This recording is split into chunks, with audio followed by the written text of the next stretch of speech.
বন্ধুরা কেমন আছেন সবাই? আমি একটি জায়গায় বেড়াতে আসছি, সেটা হলো বরিশালের সাহেবেরহাট রাজারচরে।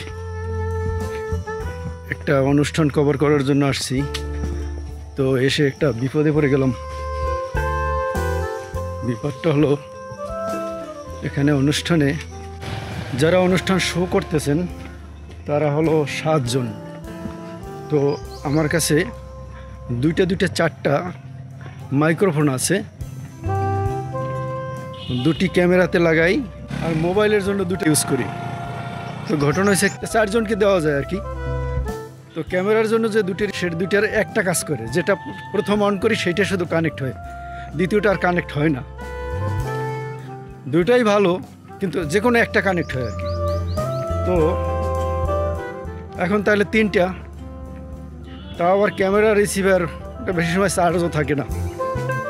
তো মিক্সার থেকে যদি ক্যামেরায় লাইন নেই তাহলে আমি সবার সাউন্ডটা পাবো আর কি। তো আমার কাছে একটা কেবল আছে মিক্সার থেকে ক্যামেরায় লাইন নেওয়া, ইনপুট করার। আমার DSLR 70D যেটা মডেল, ওই ক্যামেরা ইউজ করি। তো ওই কেবলটাও আমার কাছে শর্ট, এই জন্য একটা কেবল কিনতে যাচ্ছি এখান থেকে বরিশালে। এখন বরিশাল যাব, দেখি পাই কিনা কেবলটা। পাইলে তো ভালো, না পাইলে তো কিছু করার নেই, তাই যাব এখন। ক্যামেরায় যে ইনপুট দেই যে কেবলটা, সেটা হলো এই কেবলটা, এই যে দেখুন এই সেটটা। এবং মিক্সারে থাকবে এরকম একটা পয়েন্ট অথবা অন্যরকম। তো এটা তো ছোট কেবল, এটা ছোট ওয়্যারলেস মাইক্রোফোন দিয়ে ইউজ করার জন্য। কিন্তু এখন আমার একটা লম্বা কেবল দরকার, মনে করেন 50 থেকে 60 ফিট লম্বা, এরকম একটা কেবল দরকার। আমি এই যে দেখুন কম্পিউটারটা অনেক শব্দ, জানি না কতটুকু সাউন্ড শুনতে পাচ্ছেন। মাইক্রোফোন আমি নিয়ে আজকে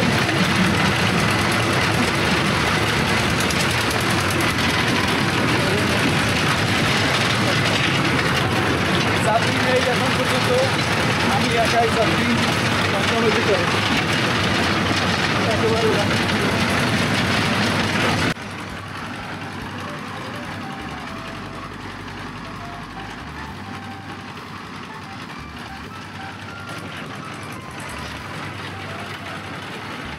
বন্ধুরা, এর আগে আমার চোখে আসলে এরকম আমি খেয়াল করিনি বিষয়টা।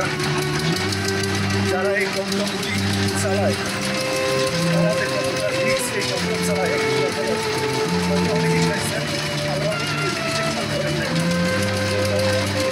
আছে যারা কমকম চালায়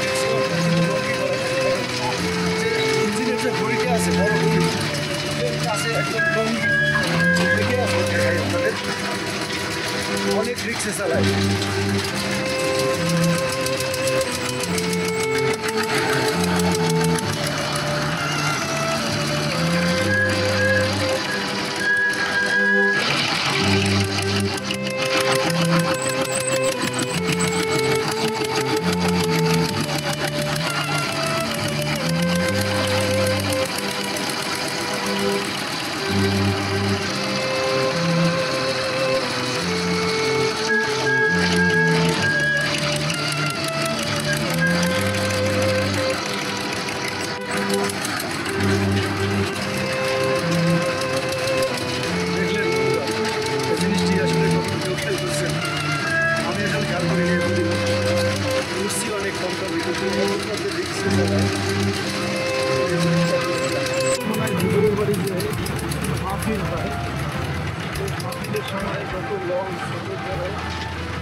এই নদীতে থাকে, এখানে এই নদীতে রুজা থাকে।